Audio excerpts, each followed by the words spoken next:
March 19th to order at 1 o'clock. Like to welcome Catherine from Creston. It's Catherine. Carolyn, I'm so Carolyn. sorry, I It's was all gonna good. write it down. It's all good. Welcome, and Rob Lang, I see Rob's there for Caslow, welcome. And Director Gordon for Village of Silverton. Who is it? Director Gordon for Village of Silverton. And Director Gordon, welcome, welcome, welcome. All right, well, let's carry on. I got the wrong mouse there. That's why I haven't been moving things. So we called to order at 1 o'clock. We said hi to a few people. So now I'd like to do the traditional lands acknowledgement statement. We acknowledge and respect the Indigenous peoples within whose traditional lands we are meeting today. Thank you. We have an agenda. I'd like a motion to adopt the agenda. It's moved and seconded in the room here. Are there any additions? Anything anyone would like to add? Any concerns? Seeing none, I'll call the vote. All in favor of the agenda as published? Opposed? Seeing none, it's carried. We have the minutes. Any comments on the minutes from February 19th before they go to the board tomorrow? Sure, can I just Yes. clarify with you process? I did not see you online, so am I doing chat for you? Thanks. Yes, much Okay. appreciated. Good to know. Multitask. No problem. Oh, so I should chat. What's going on in chat already? There's Nothing. No. Okay. It Great. is whoever's doing the AI reading. If we have in camera, you have to turn that off for in camera. Got it. Thank you. All right, thanks. Okay, well, I think we're organized and ready to continue. So we'll move to agenda item number 3, which is septic disposal facilities regulatory bylaw amendment affecting all areas, and I'll turn it over to staff. Yes, thank you. Go ahead, Uli, yes. I take over for Todd, who's unavailable, and wrote the report. So essentially, we have a septic charge in place. We have had a resolution for a staggered and 2 years apart increase of charges for septic fees at our facilities. The background on that is that we had identified significant needs for review and handling of our septic materials in the future in all 3 subregions. We are in active discussions with various municipalities. We are continue to evaluate the real cost of the operational side of our septic material, including how many solids is actually produced as part of that and needs to be disposed.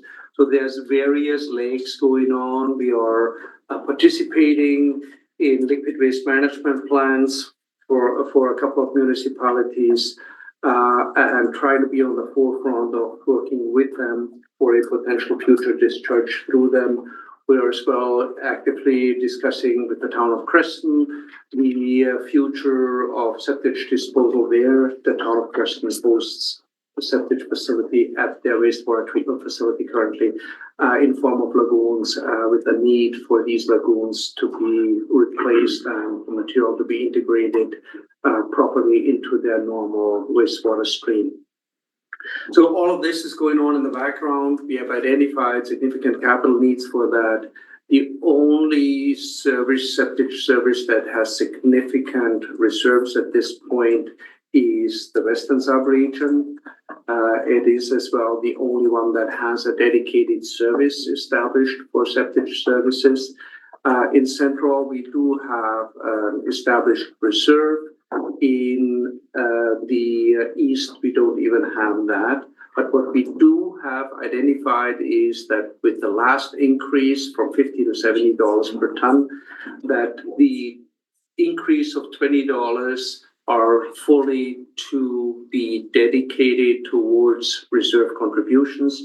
And the same with the proposed increase here, which was is in accordance with the previous motion that this group has provided, or the board has provided, I should say, and that the $40 in the excess over the $50 of the previous rate is going to go into reserves for the future capital needs and other consultant needs that we have for managing septic services properly. There's still the larger question out there if we potentially, as a regional district, need our own liquid waste management plan. That depends a little bit on the outcomes of our discussions with both the Ministry of Environment and the municipalities that are working on liquid waste management plans, or small municipalities that may or may not be able to work with us on acceptance of septic. We have currently 4 facilities, a very small one at the Nacasp landfill, one at Utashinya that takes the majority of materials, one at the central landfill, and one, as I pointed out, at the Creston wastewater treatment plant. All of these are lagoon styles. Depending how you want to, you can call them evaporation, you can call them exfiltration lagoons, but one way or another, limited treatment through these facilities. They are still from a time when it was standard that lagoons at landfills was the common practice. This has, with the exception of Creston, not changed. And the ministry has clearly outlined that the handling of septic is not covered under our resource recovery plan because they consider it a liquid waste, and therefore whatever we roll into the resource recovery plan that is associated with septic management is not part of the approval that we received for the resource recovery plan. So before you is the update of the bylaw to increase these rates from the $70 to the $90 as the second last of potentially identified increases to that fee. We would assume that we have a lot more information before we get to that last stage of increases, and hopefully it's not even needed, but the outcome from the work over the next 2 years will provide us the information and background for that, where this will lead us. So the bylaw approval is before you for decision. Thank you. Would you be able to speak to the third That's right. recommendation? Yes. As well, So and then we can these look at them these all and- contributions to reserves are identified under recommendation 3. They are based on the recorded, accepted septic materials in our subregions.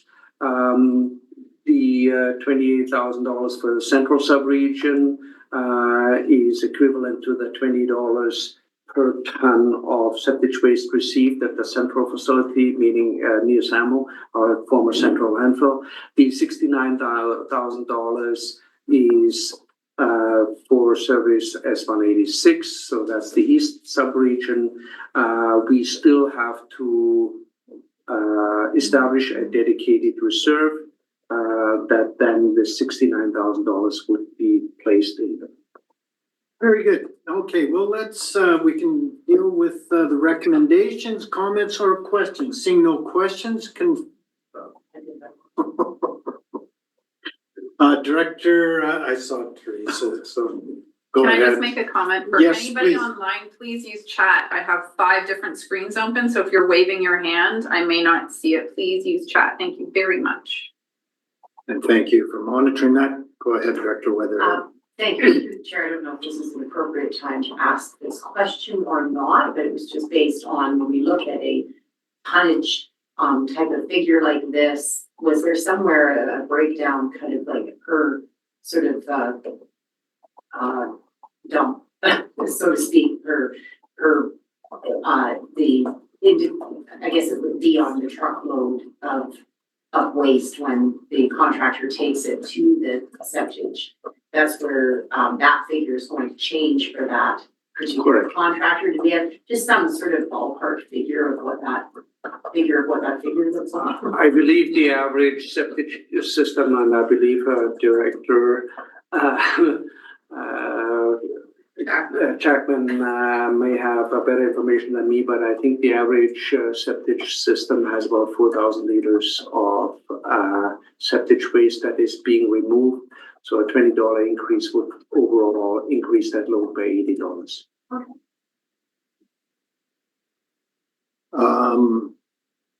I don't have a comment. Director Jackman. So I just had a 1,000-gallon tank at my father's property in Strayer. It was $1,100 for the 1,000 gallons or 4,500 liters, so pretty close. That's what the standards tend to be. So I saved however many dollars by pumping it last week. I agreed with what's proposed here is what we agreed to in the past. I'm just wondering, as we start to see these separate reserves and stuff, during budget review, which Manager Wilson does not have to go through today, we see all the discrete, statutory reserve for landfill closure, general reserve. Now this is another reserve. I do appreciate accountability that, in this book, there's at least one line for reserve and we can see that change. This being a draft, we showed it yet. Just asking down the road, and I don't know if Yev's on here or not, as we complicate our reserves, it would be nice if this document, which I think captures most of what the public needs to see, could now begin to show that separate reserve line. So we have 3 statutory, septic, and the general reserve, capital reserve. If I may. Yeah, sure. And that's the intent and discussed with the finance department, that is the intent of a dedicated reserve that then identified amongst all the other reserves. Ideally, at a later stage, we get to a point where we have a dedicated service, so it's clearly identified what are the revenues, what are the associated costs, and what are the reserve balances for that service. I think it would provide a bit more transparency, but it's, as we know, service establishment is a very involved process, and we will see where that leads us. Good. Looks good. Yep, excellent. Yes, Director Casely. Lockwood. Lockwood and then Casely. Go ahead, please, Director. Thank you. I just want to, in the report, it says that Otishania was at excess of November of 2024. What would happen for all these companies if we had excess at Central and would we be scrambling? Obviously they'd be sitting with full tanks. Okay. If I may, through the chair, I mean, ultimately, servicing is relatively infrequent. Typical frequency is often between 5 and 10 years that it is done, recommended every 5 years as a minimum. It depends a little bit on condition of the system and the permeability of the soils of the septic field. But so you can hold off. In the most cases, you can hold off unless you have neglected your septic systems and you have now a backflow into your house because you haven't serviced your system properly. But generally speaking, you can hold off, but it is definitely not something we want to have happen. It impacts businesses that are in the septic business, so we want to have service continuity. We have invited all the haulers to speak with us. We had meetings with 3 of the haulers in the region where we talked about the reasoning for the increases, the overall capacity of our systems, the regulatory background, their needs. For example, one central facility would cause long hauling distances for some of the haulers, right? So that's not necessarily a service model we wouldn't want to pursue. So we are in active discussion, aiming for 2 meetings per year with these haulers to have these discussions. And clearly they have an interest that they can continue their business and not have to lay off employees because we have capacity problems. but it is a problem, and we have had these issues in Otashini, for example, where we redirected some of the materials to the central landfill, pointing out that a lot of the materials from the central subregion actually go into Otashini currently, simply because of the opening hours. We are working right now on an addition to our scale system is in our capital budget that will allow after hours disposal, after hours, meaning Central is only open 2 days a week, I believe, so that would allow the haulers to come in the same frequency they do to the Otashini, and we see a little bit of shift, hope to see a little bit of shift of volumes from the Otashini side to the Central side. Yeah, and through the chair. Yeah, go ahead, yes. We would still have staff on site, our compost operator is funded half-time by the central budget and half-time by the compost budget. And so there would still be staff oversight during the hours that we'd allow them to come, but he can't put them through the transactional software, so the auto kiosk would let them come. And I think that the one that references in the report there was a very large project on the go out in the North Shore. And so we were just overloaded with the material that came from that project. And so then we were working to direct them to Central. So we're usually in pretty good contact with the haulers, but especially with our site operators, and they let us know when things are getting, so we do try and balance it and keep on top of it that way. But And there were a few larger projects. There was as well the firefighting camp in the Spokane Valley that produced significant additional materials that we would normally not see in that port. So we had a few triggers last year, I should say 2024, that increased the volumes that we over and above what we normally would see. So that's one of the considerations. Thanks for that summary report. Director Zelman. Oh, Paisley was first. Oh, Paisley. Thanks. Sorry for Well, that. I actually oppose for West Waste. We already are charging more than we already have a healthy reserve. And even if we stay at the existing amount, we're still putting money into reserves with no plan for this money at this point that we can explain to the public, other than that we need it. The cost will raise from New Denver, will raise it'll cost our payers $1,000 to have a tank pumped. Part of your problem with your overages is happening in Otashini is that before the scales were there, we used to allow the pumpers to dump in the cusp, but they can't anymore after hours, so they take it to Otashini. We have directed everything to Otashini. This has now become a landfill that is a regional landfill and should be taken out of West Waste and treated appropriately in that aspect. This is not, can you imagine for the people of Burton and Edgewood? As I pointed out before, they seem to be neglected in the distance they would have to travel to have their septic now put in Otashini when it can't be dumped in the cusp. We fail to realize that distance for those folks over there. And I find it quite annoying, actually.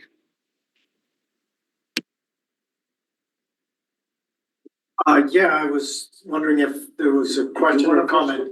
sure, Yeah, please go ahead, staff. through the chair, what the resource recovery plan right now dictates is, I think it's 2.5 million for a septage facility for the West, and that was aimed at the septage options assessment suggested that working with Castlegar and Lagoons was our preferred option.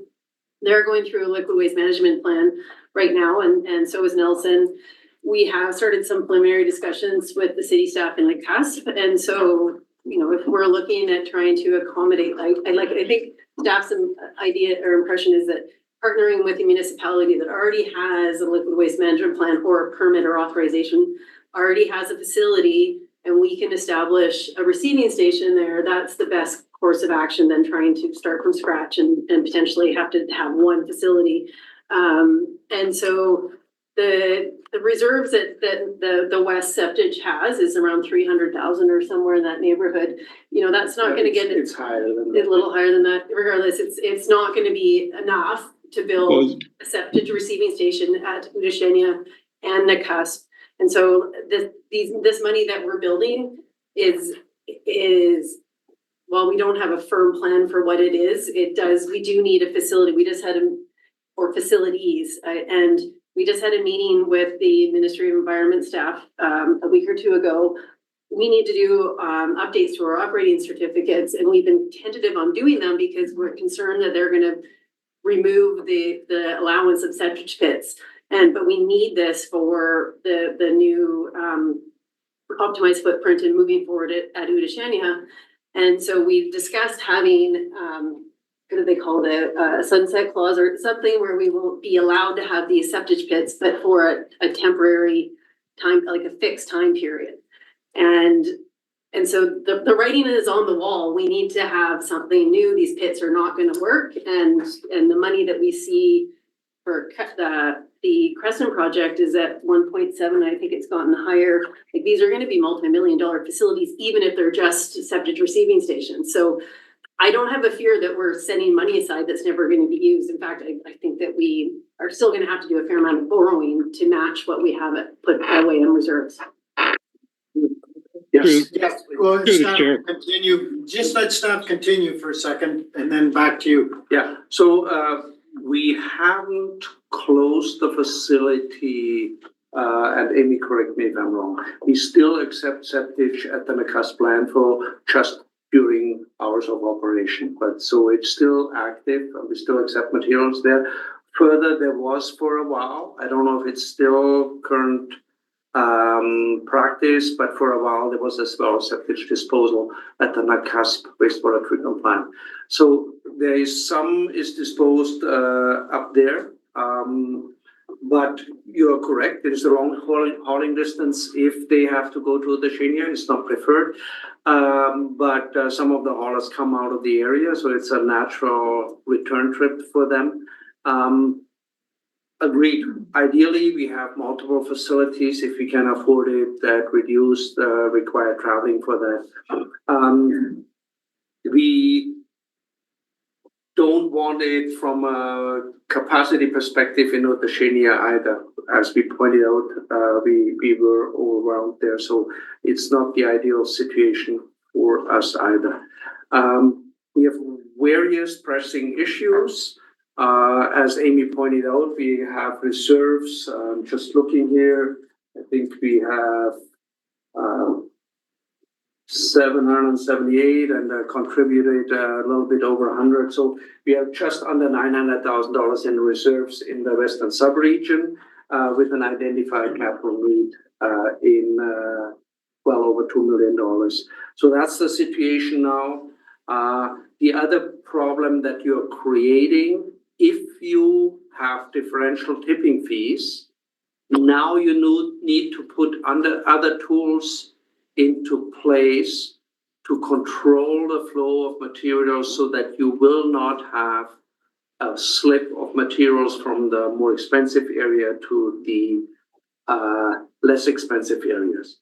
We are at the verge of implementing forms that the haulers will have to fill out that identify the source of the materials. Try to gain an understanding how much material is coming from which area of the regional district. This will help us.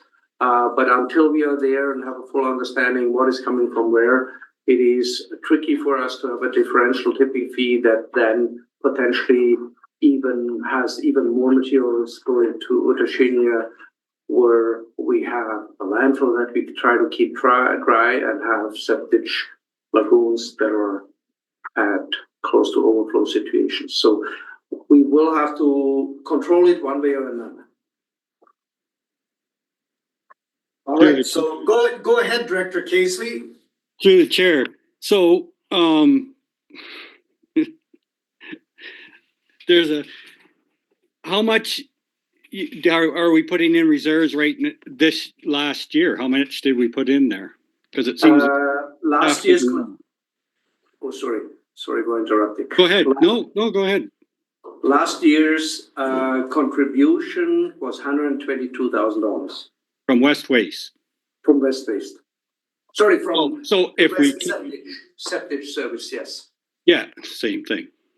So if we leave it at present amount for West, then that's still putting in a healthy amount of reserves when the taxpayers are screaming at us. I'm not,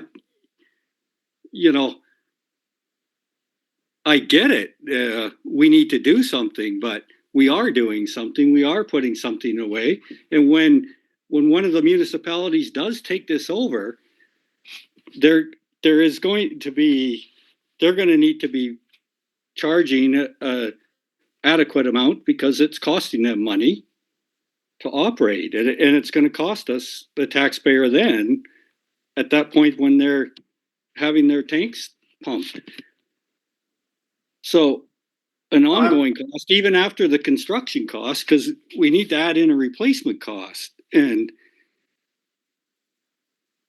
your point about the Nakusp landfill is only open 2 days a week, 3 days or 2.5 days a week, 3 in the summer. So the septage goes from our area, goes there. I can tell you, I just did one yesterday. I actually, in one of my other hats is what I do.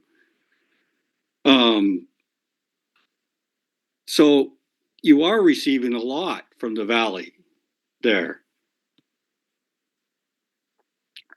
So I'll just ask Amy, you want to comment? Yeah, just one quick follow-up on the assessments we've done for the Creston facility, or the town of Creston's consultants have done, is forecasted what a tipping fee would need to be to make it cost recovery to repay the financing for all the operational expenses of the septage itself, the additional impact to the wastewater treatment plant, and a replacement cost. And their estimates on I think the last pricing, I think it's around $150 a ton.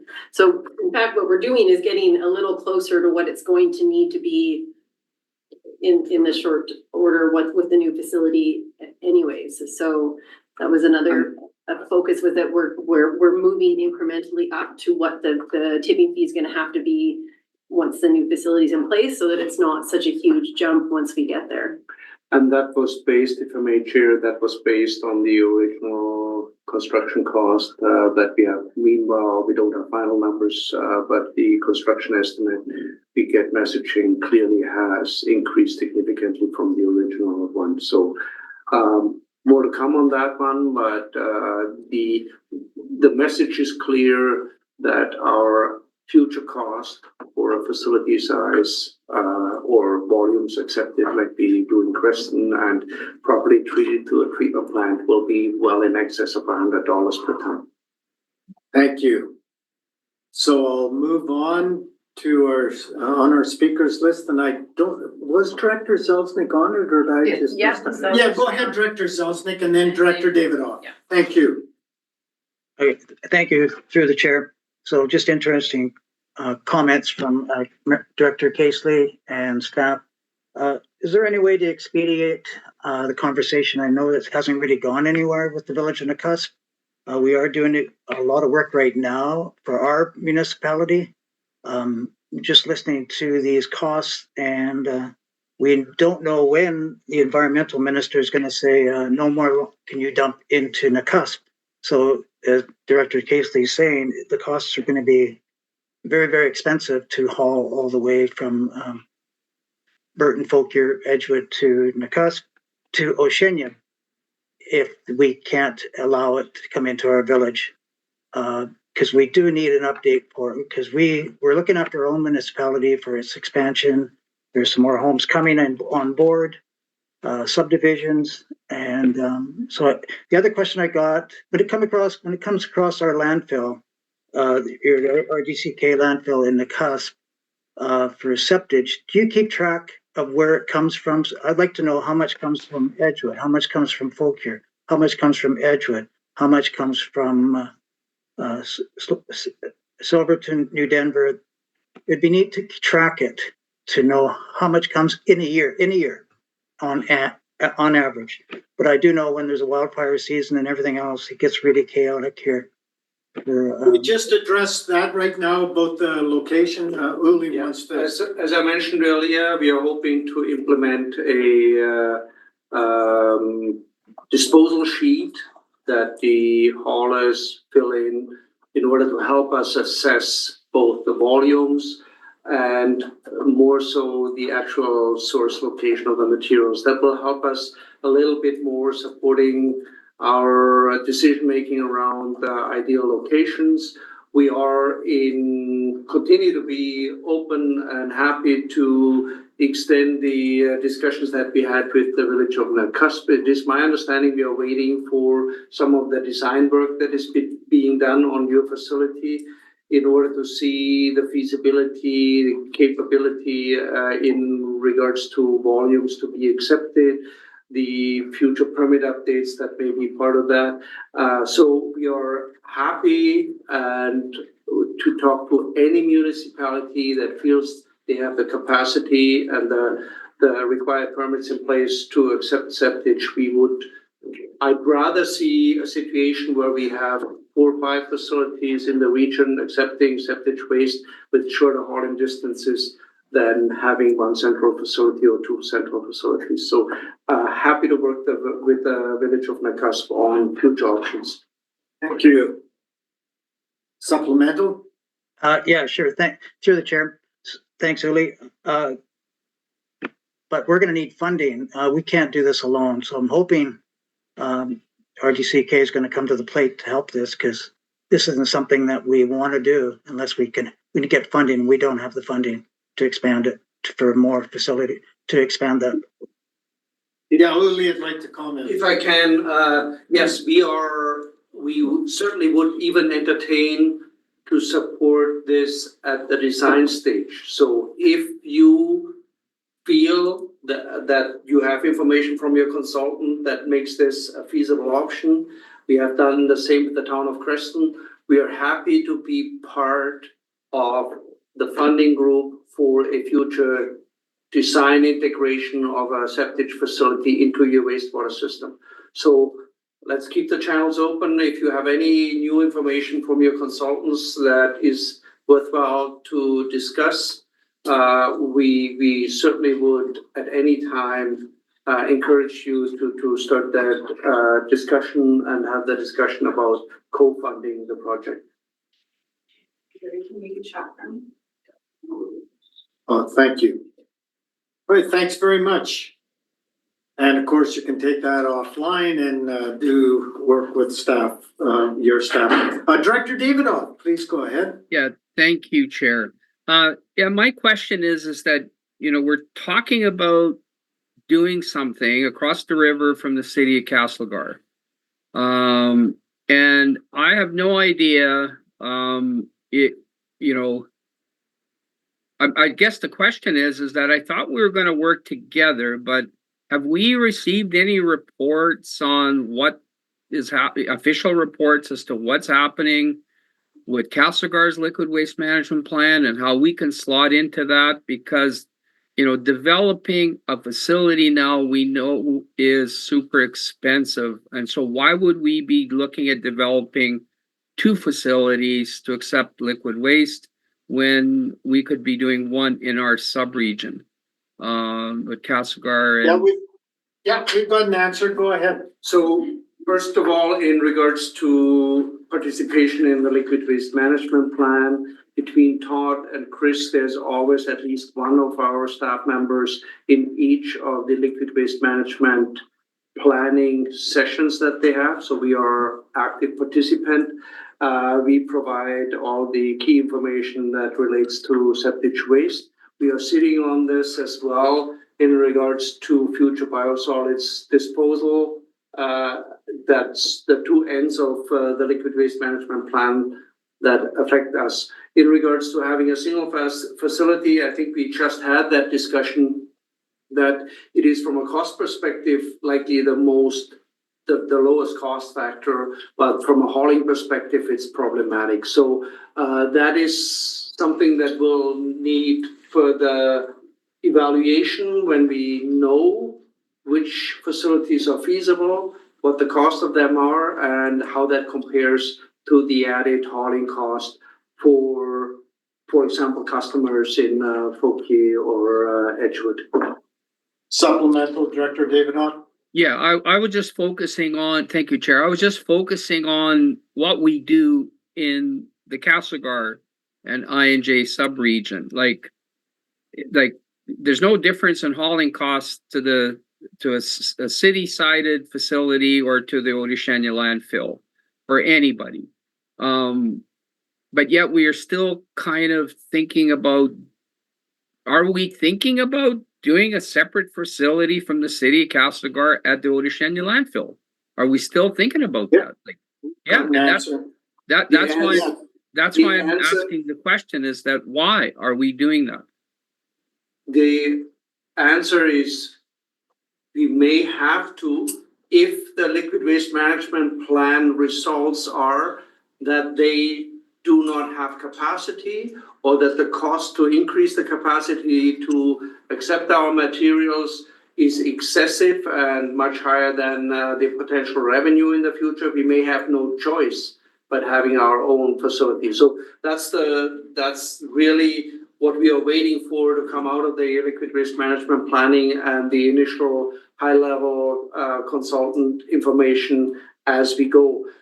The city of Castlegar itself is still determining if they have one or two wastewater facilities, what they look like, what type of treatment, what kind of additional capacity they need to accommodate growth and all of these factors. So there's more to come. It's a 3-year process. Unfortunately, I have to ask for patience throughout this process. Thank you. Thank you. Director Page? Shrink was before me. Oh, I didn't even see Josh. Can you go first? Well, yes. Sorry, Josh, how did I miss that? Jeez. Thank you, Chair. My God. Through staff, I have a question in regards to Kootenai Boundary and what their rates are, and if we get any cross contamination, for lack of a better word, in any of our other landfill or septic facilities. I'm just curious if it's an issue. You know anything? I am not aware of their rates. As our septic expert. The only thing that I know is where they are in a different situation. They have a regional wastewater facility that the regional district runs. If they accept septic, I do not know, but at least they would have the potential for it. But that's all. I don't know the rates. I have not had any indications of cross flow from one region into the other. That's supplemental. I just think it's something that we should have an understanding of, because our rates are going to be lower or higher. It could be an issue because they are not that far from us. Yeah, we will investigate that. Noted, thanks, Josh. Director Page? Just to weigh in on two of my curiosities, I certainly wouldn't want us to drive our rates so high that everyone went to Kootenai Boundary. But I was interested from a staff perspective on the tracking of the source material and whether we would get down to address-based information. So when you start to know the history of the systems that are out there, I anticipate in future years requirements as they lock in, it's going to be more, decades out, whether or not these systems have been emptied, regularly maintained, how that is all tracked. I just imagine that's going to become more robust with time. And so when someone comes as a hauler, because I don't work in that field as maybe some others do, are we tracking by our fire codes addresses and where these are coming from? Is that level of detail or just general geography? If I might, Chair, the haulers are tracking the locations on behalf of realtors because it is becoming a common issue that tanks be pumped prior to property transfers, title transfer.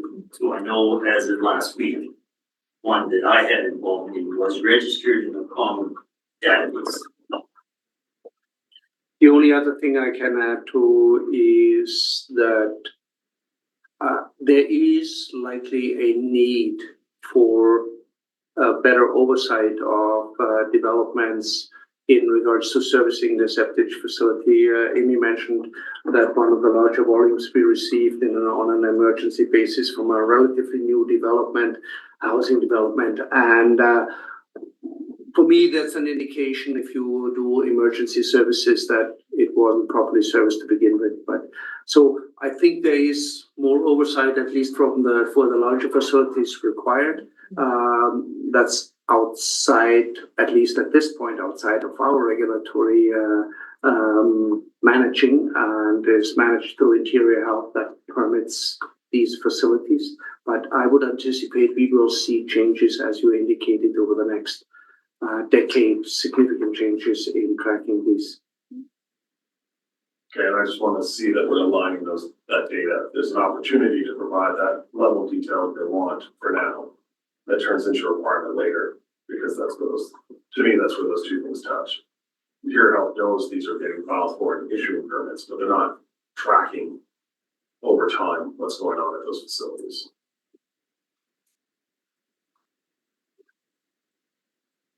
Yes, all right. Director Davidoff, point of interest, point of what? Point of information, Chair, I just wanted to share, I took one bag of garbage to the trail landfill at McKelvey Creek, and right away they said, oh, you've never been here before, because they checked my license plates on my vehicle. And right away they got into a discussion about where are you from and all this kind of stuff. They track every vehicle that comes into that site and where the garbage is coming from. We don't do that. Thank you, Chair. Thank you. Thanks very much. Director Weatherhead. Thank you. Through the chair, this might seem a bit random, but because we're on the discussion, when it comes to RV dumping of their black water, I mean, the increase in tourism in the area of the village of McCusk is also would be adding to their facility as a lot more volume. So how does that differ in terms of the septage? It's kind of the same type of facility need, is it not? Like the same kind of dumping need, or is it different because it's coming from an RV? If I may? Yeah. Just generally speaking, two different materials. One is materials going into holding tanks or porta potties for that matter, and then being hauled, versus the material that goes through a treatment tank that separates the majority of solids out. That material has a much higher strength than anything going into a holding tank. Our current permits actually are specific to septic waste, but we do know that we receive significant amount from holding tanks and porta potty collectors or renting companies. So that's there, and we have had that discussion with MOE, and we had that discussion with the municipalities we are talking to, that our intent would be to be inclusive of all rural wastewater needs in the region. Rural means to small degree as well municipalities. But yes, that is an issue, that is a volume that needs to be considered, but it's a different strength. Sometimes there can be other sources of contamination in it that you need to be concerned about, but that is something we are looking at the big picture at as well. Thank you. We do not have a motion on the floor. Maybe. I'll make the first recommendation. Pardon me? I'll move recommendation 1. Thank you. And that's seconded. Yep. So it's moved and seconded. Any discussion? Seeing none, I'll call the question. All those in favor? Opposition? Okay, thank you very much. That passes.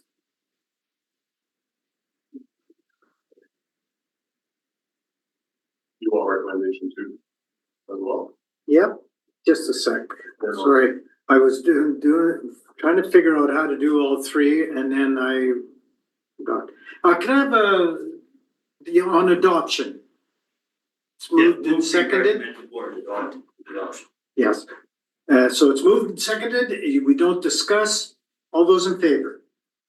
We're not actually adopting, Chair, but moving to the board to adopt, to move to the board, the chair and sign, etc. We'll read it properly tomorrow. Resolution number 3, which is the transfer referred to by Uli. So moved. It's moved and seconded it here. Any discussion? Moving those reserve funds. Again, Yes, please. the discrete line items would help everybody, because as we could hear, even from Director Casey, there may be an $8 or $9 million reserve under S-188, but it is not for this. So just so everybody can understand, showing those discrete, as you said, finance is working on line items within the publicly available document would help, as opposed to being buried into the very detailed documents that Manager Wilson shows us every year. That's a discussion point in favor of the Yes. recommendation, but just Just to point out, Yes, go ahead. for the west sub-region, there is a dedicated service S-190 with a dedicated reserve. Shows it separate. Thank you. Things, okay, all those in favor? Opposed? Carried. Thanks very much, and thanks there for keeping me on track there. Thank you. Item number 4, agenda item number 4. Come on, why all that? David would like to move the motion. Thank you. All right. I'll read the motion that the board approve the RDCK enter into a consulting services agreement with Sperling Hanson Associates, Inc. for the Udashina landfill interim fill plan, design operations, etc. for a total cost of $117,310, not including GST, etc., that it be paid from S-188. And Nathan, please. Thank you. We've got a motion early, so do we have a seconder? So it's moved and seconded. Now you can speak to it. A little out of order, but let's Thank you, good let's do it. through the chair. The purpose is to recommend Sperling Hanson, for this, consulting contract work.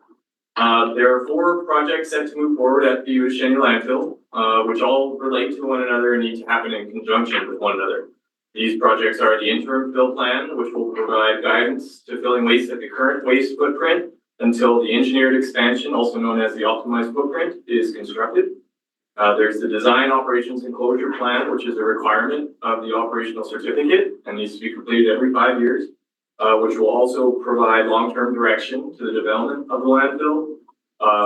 The transfer station preliminary design, which will provide additional direction in terms of long-term landfill development in relation to the optimized footprint. And finally, the license of occupation amendment application, which will provide additional lands on the southern landfill boundary, which will facilitate the development of the optimized footprint and landfill expansion. So the RFP to obtain consulting services for these projects closed on February 21st, and 4 proposals were received. They came from Sperling Hanson Associates, Dantec Consulting, Dillon Consulting, and AutoCAD Engineering Corporation. The highest ranked and lowest cost proposal was received from Sperling Hanson at the price of $117,310. Sperling Hanson has been involved with numerous RDCK resource recovery projects, including the recent West Subregion Transfer Station upgrades, a custom closure plan, and various Creston landfill projects. They have consistently provided high-quality work at very competitive prices and have maintained a positive working relationship with the RDCK for over the last several years. While Sperling Hanson has slightly less experience with lands, processes, and engagement compared to the second highest ranking proponent, their price proposal is low enough that there are additional funds available in the budget should a separate lands consultant be required for support the lands portion of the project. Stantec provided the second highest ranked proposal and has extensive lands experience. However, their proposal was nearly double that of Sperling Hanson, which exceeds the current budgeted amount for these projects. Their proposal was at $231,000. So given all the considerations of this project and the proposals received, staff is recommending awarding the contract to Sperling Hanson and Associates. With that, I hand it back to the chair and welcome any questions. Any questions for staff? Seeing none, thank you very much. We'll move to the motion on the floor. Any discussion on the motion? So Chair, I'd just like to open Yes, go ahead. for all the reasons the staff just laid out. The report was very clear and that's why I made the motion right away. Thanks. Thank you. Are you asking a question? No, second it. Pardon me? I'll second it. Oh, okay, I think it was seconded, I think I got that much organized. So without further ado, I'm so used to saying any opposition, all those in favor? Opposed? The motion carries and it shall go to the board. Thank you. Thank you. We have item number 5. Canny has drafted a letter and would you like to come and present and then I think what we're doing is making a motion to send this letter, but why don't you talk to us first and then we'll see what motion we move. Good afternoon, everyone. So through the chair today, I would like to present the Joint Government Committee a letter to the Ministry of Environment and Parks. They changed the name. So now they are Ministry of Environment and Parks, regarding interchange recycling's compliance with their EPA program plan within the RDCK. So the drafted letter is attached to the attachment A new report. So the RDCK sent official letter to the ministry multiple times. So in 2011, 13, 2020, and last year we sent another 4th letter to the ministry explaining the challenges that RDCK is experiencing with the EPA programs and their low service level in our district. And as I presented in the meeting in November last year, we received the response from the ministry, and ministry did acknowledge that we are having a challenge, but then they recommended us to go through dispute resolution plans and also to consult with each EPA programs directly. So that's something we already do. And staff, we regularly consult on EPA plans, and because we don't have contractual agreement with most of the EPA programs, we can really refer to dispute resolution procedures like that. So staff was directed to draft a response letter to the ministry advocating for the improvement of the particularly problematic EPA programs and their service level, and requesting investigation of their compliance with their approved plan. So I drafted the letter. So according to the database shared by Zero Waste BC, there were 15 collection locations in the RDCK in 2014. However, as you know now, that the number of collection facilities declined continuously since then. Now we only have the Nelson Leafs Eco Depot to serve the entire RDCK. And due to significant lack of collection locations across the RDCK, the volume of used oil brought to the hazardous waste event in 2024 was overwhelming events, and many residents were turned away because the high volume of used oil created a capacity issue for the hazardous waste hauling contractor. And the volume of used oil collected during 6 events was over 11,360 liters, which was equivalent to 46% of the total annual volume collected through the Nelson Leafs Eco Depot. And Nelson Leafs Eco Depot was actually awarded as a top 30 collectors in 2023. So you can imagine how much that was. And it was also confirmed by the hazardous waste contractor, A360, that more than 50% of their time and labor was allocated for the interchange recycling program products in our events. So we calculated that approximately $16,056 was spent by RDCK for their work during the event.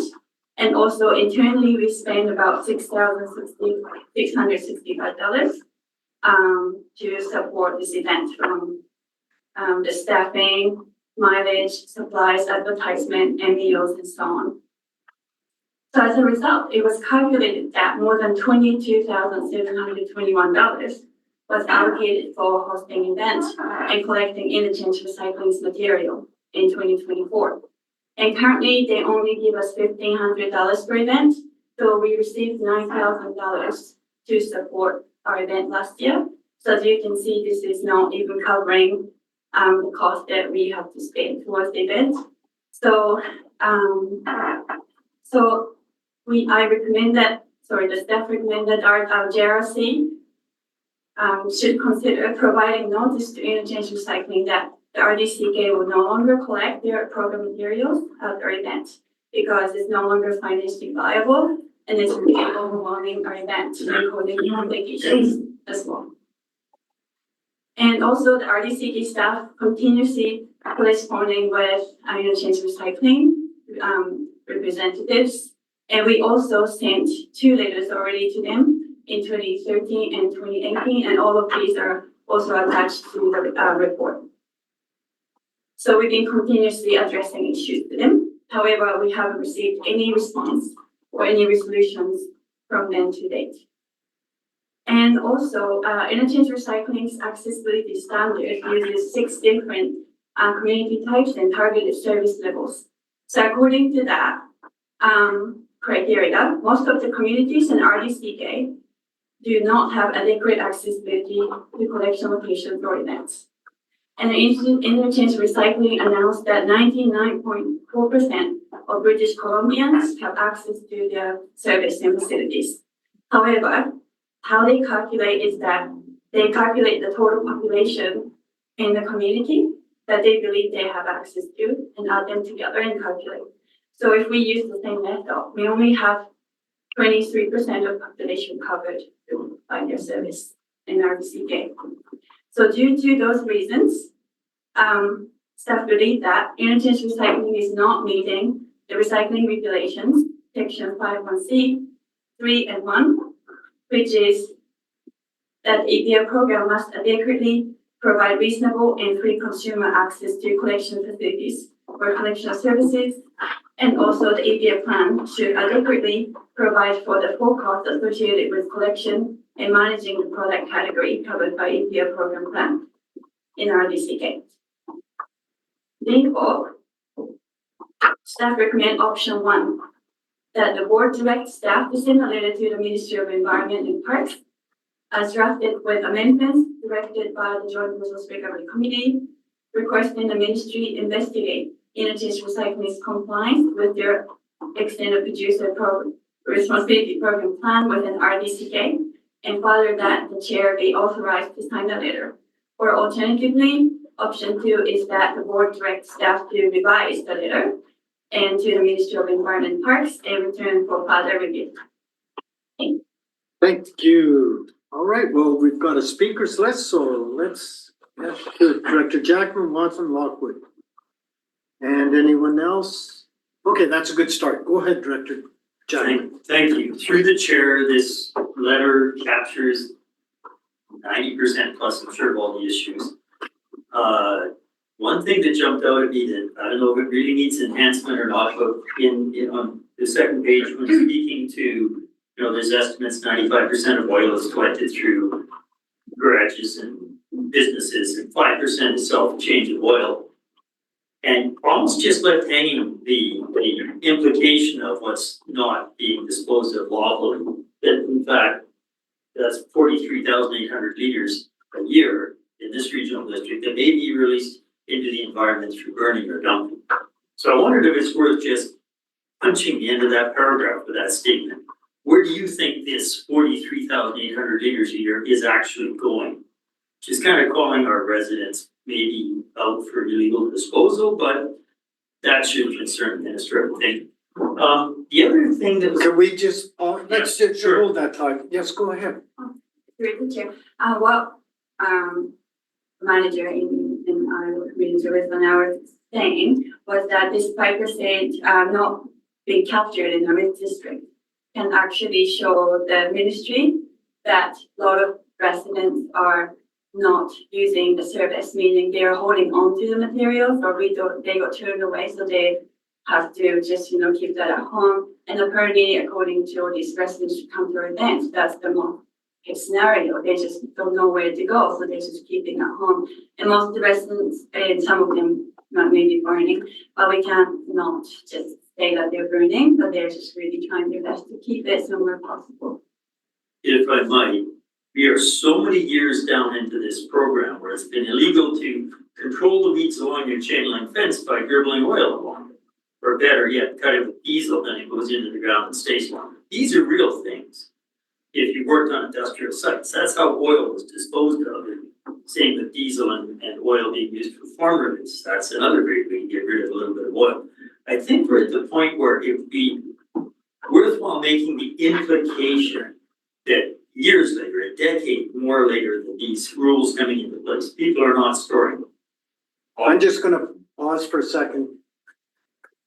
Like, I don't wanna have a vote all in favor of Nope. using our, you know, so I'm just wondering, I'm gonna turn to, at some point, staff have to make a value judgment, or else we have to poll all of us. What do you think about the implication of putting you on the spot?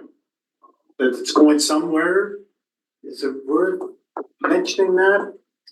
Well, just, I'll come back to it. So, first of all, I take all of these numbers when we get down to a percent here or there with a grain of salt. Because even when they do their numbers, they use whatever they have as sales numbers.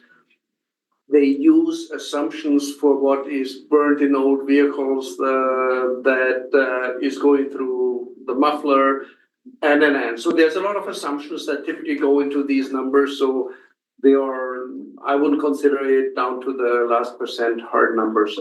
I really have no strong opinion one way or another how we deal with that answer of what's happening with the remaining volumes. So I'm open to suggestions. Well, we do have a concern of what the disposal of that not collected is, or, you know, so that's a legit concern that we've all shared on many different elements, including used oil. So, I mean, Chair, if I may, the way that sentence or that paragraph ends off and it identifies that, which implies that less than the expected volumes were collected from consumers, we could add into it, we're concerned where that other material, non-captured material is going, and kind of leave it hanging like that. That's an easy add-in for sure. I think that'd be fine. Personal experience, industrial sites, I wouldn't be out of my range of implications that this is how it's been disposed of in the past. Mix it with diesel and dump it. Horns, it's lump. The other point I had that I would concern is maybe I cut it off, so go ahead, please. Bringing back in this letter, one of my understandings was that some of the, mom and pop type garages quit collecting oil, quit being receiving oil because the duration between collection got to such a severe interval that their insurance costs were being pumped up because they were storing excessive amounts of volatile liquid, which if there was a fire would probably result in total loss. I don't know if you have hard stats on that, just to leave with you to think about, is that worth reintroducing or not? Because we lost so many gas stations who were quite willing to participate. I thought that was it was a hard cost to them. Yeah, go ahead, Louis. Yeah. That's actually an interesting point because looking at the provincial stats and or the locations of service locations within the province, we are actually one of the blank areas in regards to small motor shops accepting oil. Most other areas have a lot more of these small repair shops that continue to take oil. The only explanation for that, to me, is the poor service in our area for servicing the barrels of oil that the small automotive shop has behind their shop. Go ahead. And Connie can add to this if I'm not getting it, but there's businesses will still collect their own, and Bacoma's interchange contractor will come and collect that from the oils and antifreezes they produce from their business. But they could become a collector for other for residents to bring in, and that's the part that has stopped. So they're still getting their oil from their business recycled, but because of poor servicing and relatively low incentive rates for the material that they collect, a lot of the businesses felt it wasn't worth their time and effort and the space in their building or their yard or whatever that was needed to be able to be a collector for just the general public to bring in. So that's the stuff that's the 15 depots or whatever that dropped off to one, because those shops are not meant to be a collection depot. They're meant to be a service facility for automobiles and whatnot, and they're not meant to store, you know, a ton of antifreeze containers and jugs of oil and whatnot, or have the space for a collection facility like the CCAN that they have at the Nelson Leafs. And so a lot of them dropped off because it just wasn't worth the hassle. And I think, as Lily mentioned, that structure still works in some locations, but the contractors just weren't, like, the Kootenays is a bit of a detour, and it wasn't ideal for them to drive all the way up to Caslow, and they weren't getting maybe paid enough by the interchange. And so they just weren't doing it as frequently as the companies wanted them to. So that's so that there, at least in one version, there was a mention about how they dropped off for those reasons. You know, that's another one if you would like us to add it back in. We don't have a lot of stats on it, and aside from like calling old companies that or companies that used to do it, I guess we were trying to focus on what we could really tangibly demonstrate. Yeah. Well, I'm gonna just add that they've received 4 or 5 letters. They know what's going on. We can defend them, but the point is they know. And this letter summarizes everything, but I don't know that the minutia, no disrespect, but is fully required in this letter where we're trying to bring to their attention, they owe us money. Final point then, Chair. Oh, yes, Since there final will- supplement. Since there Please will go be ahead. another letter, unfortunately, it'll be considered in the next letter, I guess. I do have a concern that so long as we're telegraphing that we're trying to arrange a subsidized depot both Castlegar and Preston, this outfit will never answer the call to establish a collection in Castlegar and Preston. And we're kind of undermining ourselves, but I think establishing Eco Depot would be the higher goal. But it's just unfortunate. We're as much as telling them that they can ignore the next 2 largest centers for company. And if I may, and it is clear, out of 6 public collection events, 4 are in our regional district in the whole province. So we are, in a way, as the director pointed out, we shoot ourselves in the foot by having these events in a way, because we are doing their job and they are leaning back and say, look, we have it on our annual report, 6 events and 4 in your region.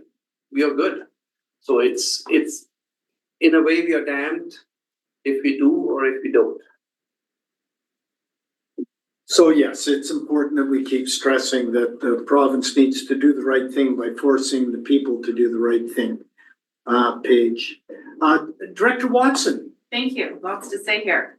Number one, great letter. What we do need to add is we picked it up because it's not being done and there are significant environmental concerns. So I think the only thing I would add to the letter so far is that these household hazardous waste events are because we recognize that there are significant volumes and we do not know where they're going. Now that we've had the events, we see that we're collecting a portion, but there's still significant amounts out there. So be great for you to do your job. Better wording than what I just said. So that's my Okay, first. let's pause. Okay, pause for a moment. So just what I try and make sure is that one person's view is not ours. So what we're focusing on right now is perhaps adding to the letter our nervousness, fear, concerns about the environmental impact of what we perceive as not full service. Are we okay with that, or is anyone, okay, so. Revealed. Go ahead, Director Watson. Okay, McFadden on the list, please. Yeah, got you. Yeah.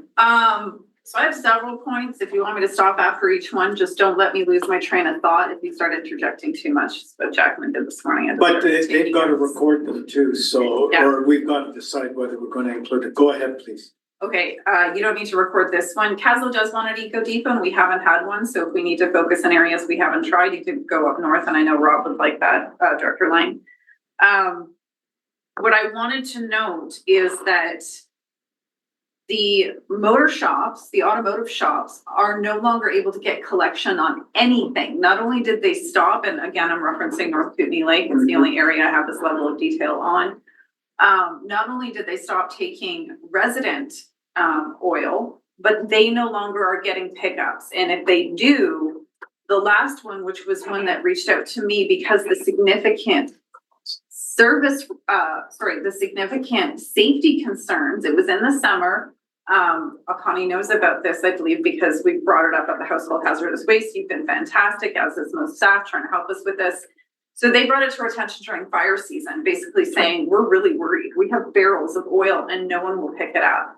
When they finally got pickup, they were given, I believe it was a $3,000 bill for the pickup. So they're not getting rebates. They don't get pickup. And when they do, they're getting charged significantly. Another automotive shop, same area, kept being told they would get pickup. They burn the oil because it's their only option to deal with it. And when they were told there would be a contractor, they would cancel last minute, or they would send them a notification in advance with a really, really high bill again that the automotive shop could not afford. So all that to say that it's not just residential pickup that has been dropped from our automotive shops, but the automotive shops' own oil is not being picked up. And the last note I'll make is that before the mosquito abatement program in Area D, this is where the oil went. And that is public information that I've been given. So I think that was it for me, Chair. Thanks very much. Oh, sorry. One more, please go ahead. The motion does need a little correction. When we open a motion saying direct staff to write a letter, but at the bottom it's signed by the chair, the board directs it shouldn't be staff. It's a small edit, it's a letter from the board, not from staff. That the board send a letter. Thank you. Remove the staff part. Even though you're the one writing it, you're always the one writing it. But the board's sending the letter. If the chair signs it, it's a board letter. That's my only clarification. Good point. Thank you. Go ahead, Lily, just one explanation. So we do have a significant gray area. EPR programs are residential material only programs, and that's why they say they don't service unless you pay any automotive shops and whatever. The gray area here is that a lot of these smaller shops or businesses do use material that they purchase like residential materials. So it is residential alike. They pay the fee for it, but because they are a business, they don't fall into an EPR category. So that's where it becomes difficult to differentiate between a residential used oil and a business used oil. The one is in the program, the other one is not. There should be, when these organizations do a plan, there should be a component of determining how do you address residential alike materials that are paying into the program. But it's very often not addressed. So just to clarify why they seem to be within their rights to say we do not pick up from a shop, and if you want me to pick up, you have to pay for it because it's not covered under the EPR program. I'm sorry, I need to clarify this. Yes, please. So I'm completely clear on the difference between a residential program and a commercial one. These are commercial outfits that used to have pickup. They're going to the same people that used to pick up. It's all BC used oil, whether it's the EPR or not. And so I'm distinguishing that even the commercial pickup is no longer happening. And when it happens, it's significantly higher than what it used to be. So that has changed. And I do clarify with them, are you referring to residents dropping it off or are you referring to your own? And they say we stopped the resident drop off a long time ago because we could no longer get service, but now we are not getting serviced either. So that clarification's been made. Thank you. But it does highlight that the more minute you get, you might end up counterbalancing different things. And that's why I'm really stressing that we got a letter that's just saying we're not happy and it basically outlines it. And we don't, anyway, Director Lockwood, please go ahead. Thank you, Chair. I have a couple of things. First off, I think that, all businesses should give back the oil to the person that's their used oil. Now it becomes residential again, and now it can go through the EPR. Like, that's how silly this is. That would fix that. I'm wondering, do we stop these events for 2 years and put some pressure? That's my biggest question, is like, we're trying to do what we think is the best for the environment. And as it was said, there's only 6 things happening in all of BC, and we're doing 4 of them. And the province isn't coming back and going, way to go, guys, we're gonna help you out with this. I think we stop, like, 2 years, put the pressure on, and start using our eco depots that we do have in our areas. It's not just now, I know out in Salmo, I don't even use the hazard events. I take everything out to our eco depot multiple times during the year to make sure that it doesn't go through the RDCK. So I'm putting it in everybody's thoughts. Do we stop for 2 years and put some pressure on the province? And that go in the letter? Right. Yeah, so it could be a notice of motion. But we're not gonna No. do that today. It's just, we need to ponder implications and reactions and what have you, but we are unhappy in this But I'm just letter. wondering if it's something we should be putting in the letter, adding to the letter. What is the But we thought? can't because we haven't had a motion to stop it, so that's Okay. why I was saying, and, I'm not saying that we stop it, is that this is what our thoughts are, Mhm. is that it's a possibility. Yeah, through the chair, if I may. And so I think it's detailed in the letter that we should, or sorry, in the report, that due to this, the challenges in managing the material and the fact that the cost is not being funded by their $1,500 grant, that we should consider putting them on notice that we won't collect it starting in the letter, the report says 2026. That's actually not noted really in the letter. So that's something we could add in, is that we are considering no longer accepting this at our events because of the concerns and the cost. So we could add that in, and maybe it's just a threat. We do have a bit of concern that where a resident's gonna take it. And so maybe putting in the letter and communicating it to interchange is just like, if you don't come up with something, we can't and change this, we can't continue on this path. And are we okay with the kind of a consequence paragraph sentence? It's in there. is it in there? In the I letter? thought so too, that we left it open, but as a possibility, I thought we had it in the letter. Okay, I wasn't sure. Should the I did- OCA now continue to host used oil collections at our HHW, that's in the conclusion section. No, In the conclusion? yeah.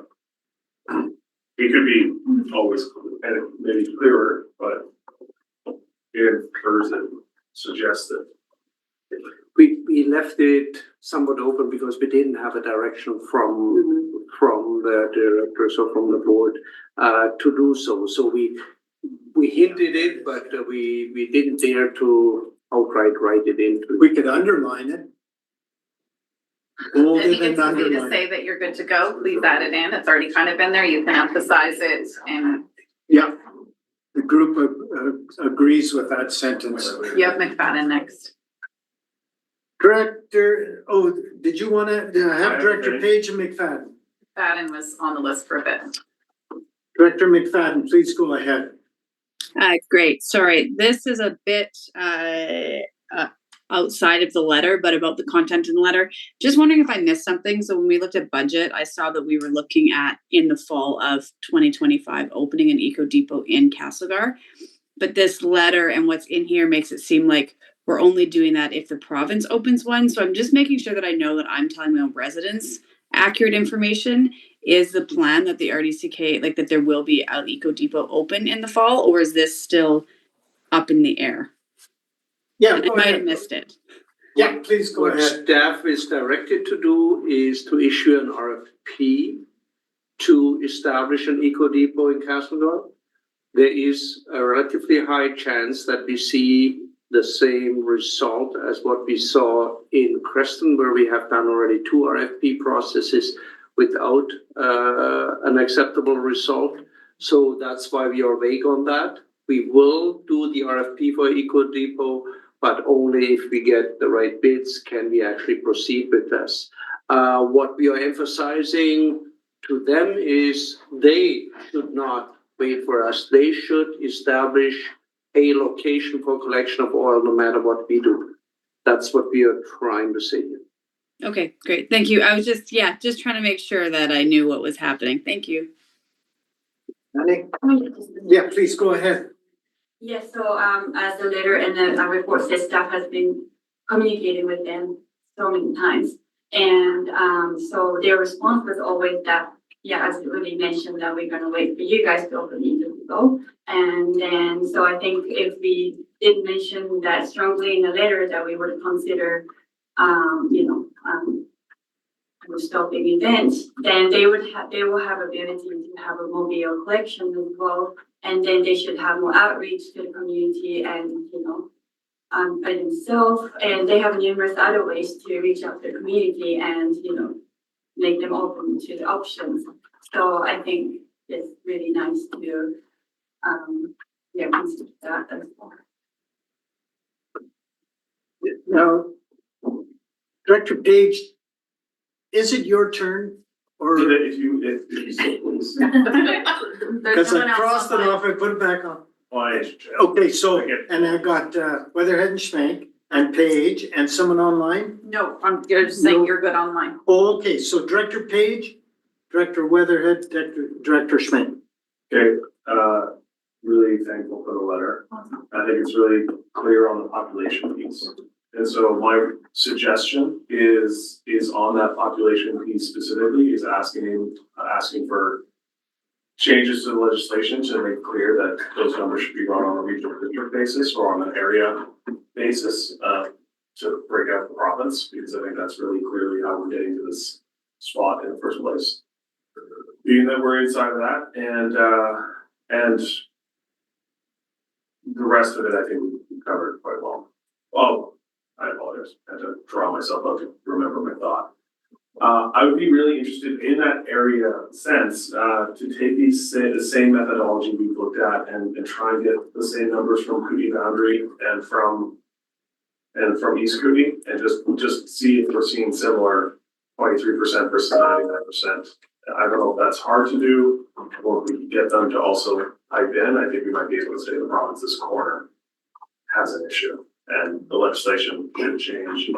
So you're not basing us off an entire provincial population, which should help drive proper planning in the future.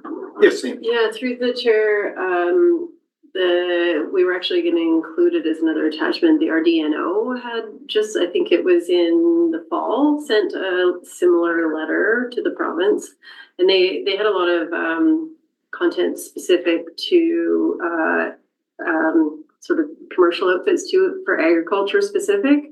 And so it is something that's being a concern in some of the other regional districts, but we can reach out to them, and BC Product Stewardship Council that we participated in, so that's all local government representatives. This is something we've spoken about frequently. So I agree that kind of trying to lobby together makes a louder voice. The other one is pointing out the accessibility standards is each program, when they submit a plan, has an accessibility standards portion. The interchange is currently under review. It was in the attachment. They had a fair amount of response from the province. The province has been doing this accessibility standards review. So I think I don't recall the date, but they had Enomia as the company that they had complete a standard, and they actually are looking at kind of making the accessibility standards based on population size, but based on the material type, like how long you could reasonably store certain materials. So the province is working on making this more reasonable across the province and particular to material types. It's just one of those things that's, Just because the responsibility for waste falls at the jurisdictional level on the regional district level itself. Like aligning those population demographic targets to me seems to make the most amount of sense for whatever those standards end up being in the future. Like you're gonna take an assessment as noted in the letter and you can make that as part of the lobbying to adjust that legislation so that there's alignment there, then all of those other per material pieces will fall eventually, but we're seeing this overflow, and I imagine as other things ebb and flow over history, we're gonna see it again in some other category, because it's always gonna be regional district's responsibility to pick up the gap, even though we're obviously identifying why we don't. That's a failure, but that's the natural course of things, so that was the only piece I thought could be a little bit clearer, a little bit carved out is, hey, if you're gonna do population, just make sure the legislation is very clear. You're running numbers against the compartmentalization of regional districts, because that's where this decision will come and marry itself once again on these other products. Yeah, go ahead. We do have, we have a different situation than our neighboring regional districts because they do have locations that the industry provides for collecting oil. For example, we have in our regional district, and I won't name the name, but a large automotive franchisee that does not collect. That same franchise does collect in Cranbrook. You know, we are in a bit different situation for whatever reason it is, but they have better options than we do, and that's why we are have a bigger problem than other regional districts. Even you go further north or whatever, you typically have always one or two in every regional district. We are maybe the only one that really has only one location. Thank you. Fine tuning this letter, very, very good. Director Weatherhood. Thank you through the chair. I will pass, but I'll just say it is a great letter. Joshua, Director Smith, please go ahead. I support the letter, but it seems like whether it be parks, highways, marine branch, administrative environment, every time the government contracts something else, they forget to add a compliance factor in there. And it seems in case of recent experience with ferries, we have to sift through books this thing to see where they're not meeting their contracts. And that's wrong. And if you have to do that, then you let them know, and you also let the Attorney General know, the Auditor General, that they're not doing their jobs. But just very, very frustrating. Years. And this is actually an important part because it's a plan renewal stage for this program. And the language is soft in the last plan. It's non-enforceable. If you really go to court with it, it is ambitious goals, but it is not a must meet. And that's where I would see the best results if these plans are a you must achieve or you face the following consequences. I totally agree. Thank you. I think we have a motion on the floor. I don't think we moved it. Oh my god, jeez. It's moved and seconded. Any discussion on the wording of the motion? We're scratching out two words. That the board send a letter. And I don't know if we need to say, was it this one? Do we need to say with amendments? Why don't we just say send a Says with the inclusion of the comments from the committee. Yeah, do we need to include that? Drafted with amendments directed by the Joint Resource Recovery Committee. It's already in the motion. No, do we need to include? Okay, that's clear enough. Chair says it's okay. Any further discussion? Seeing none, all those in favor? Opposed? That's carried. Thanks very much. So we have to go into summary and then in camera, and it's 2:30. So now's the perfect time for a break. So let's take a 10-minute break and then come back and do our thing, go into camera. I'm gonna mute the board So we can talk about you guys online. 10 minutes, Chair, or? Huh? 10 minutes. 2 minutes? 7. Okay,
How we doing? Very good. No, it's good.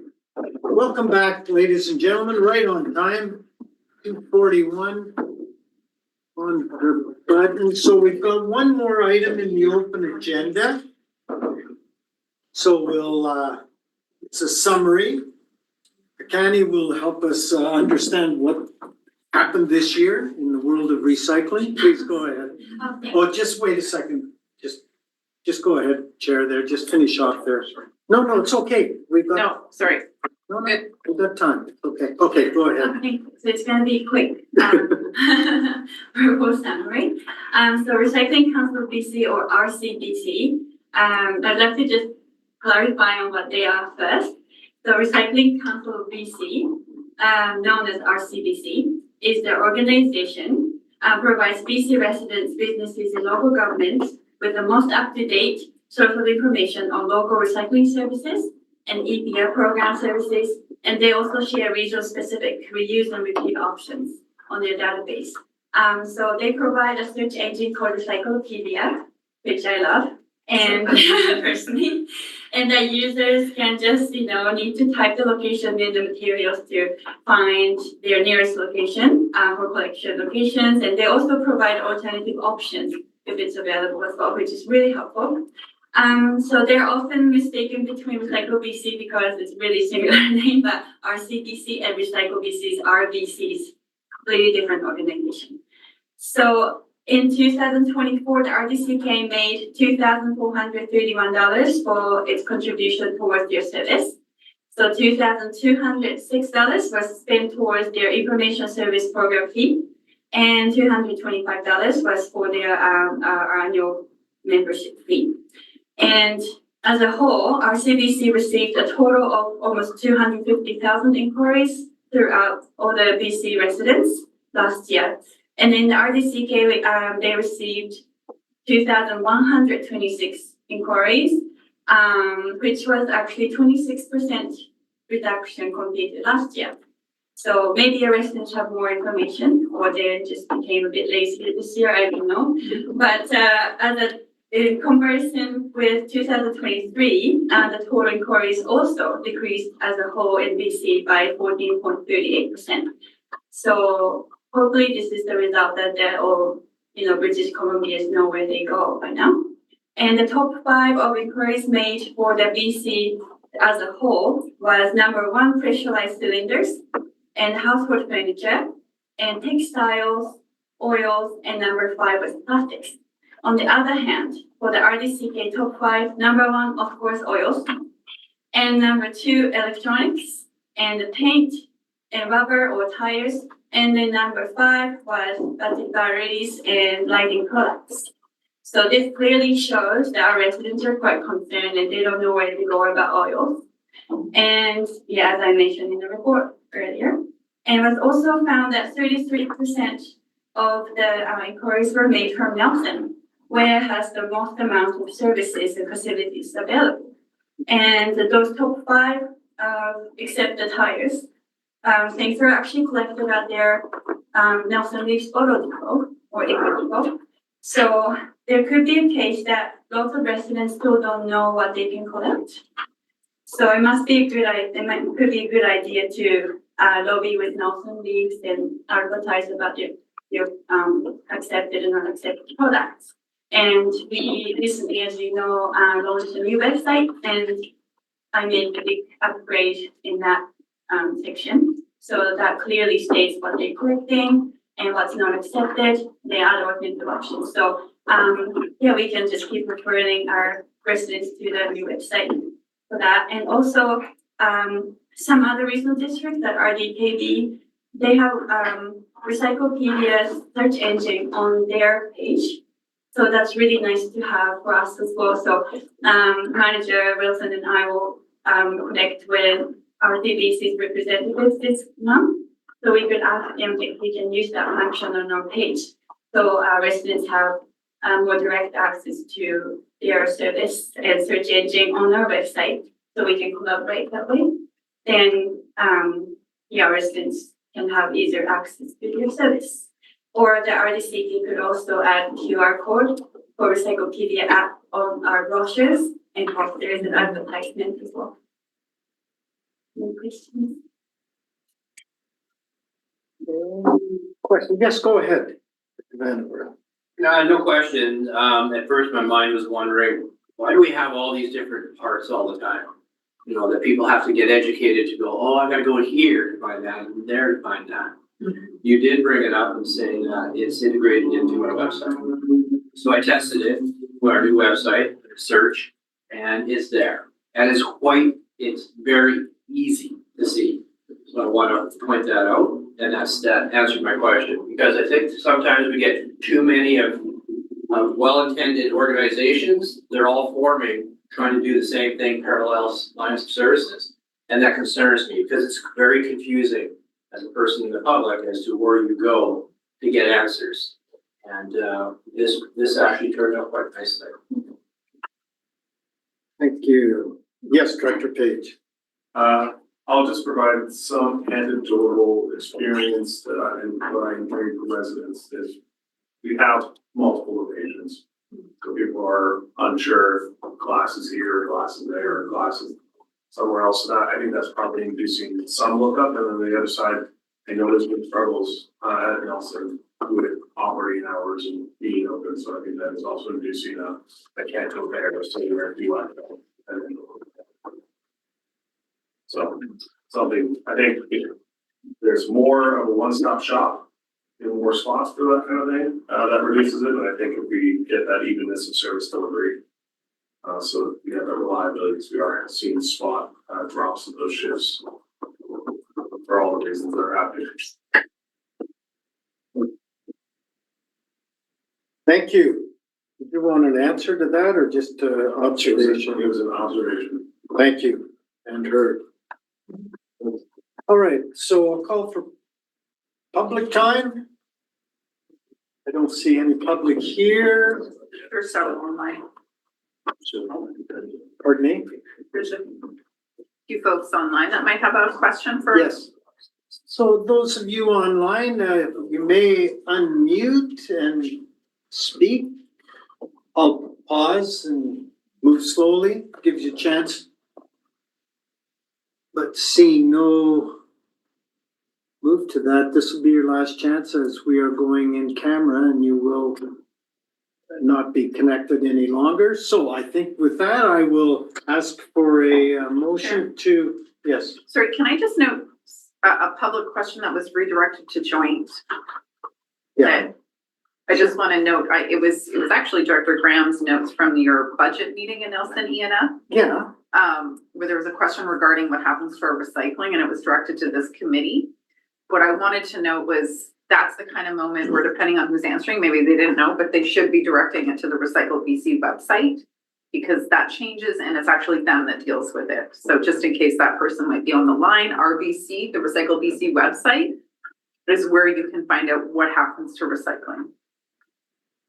Thank you. You're welcome. More knowledge. Okay. So there's a recommendation that we would close the meeting for the reasons stated in the agenda. So moved. And it is moved and seconded. All those in favor? So we're in favor of closing the meeting to the public. And can I have a motion to recess the open meeting and reconvene and closed? And that's it's moved and seconded, all in favor at 2:50 p.m. So we'll just double check that everyone online is allowed. So we need Doug to leave,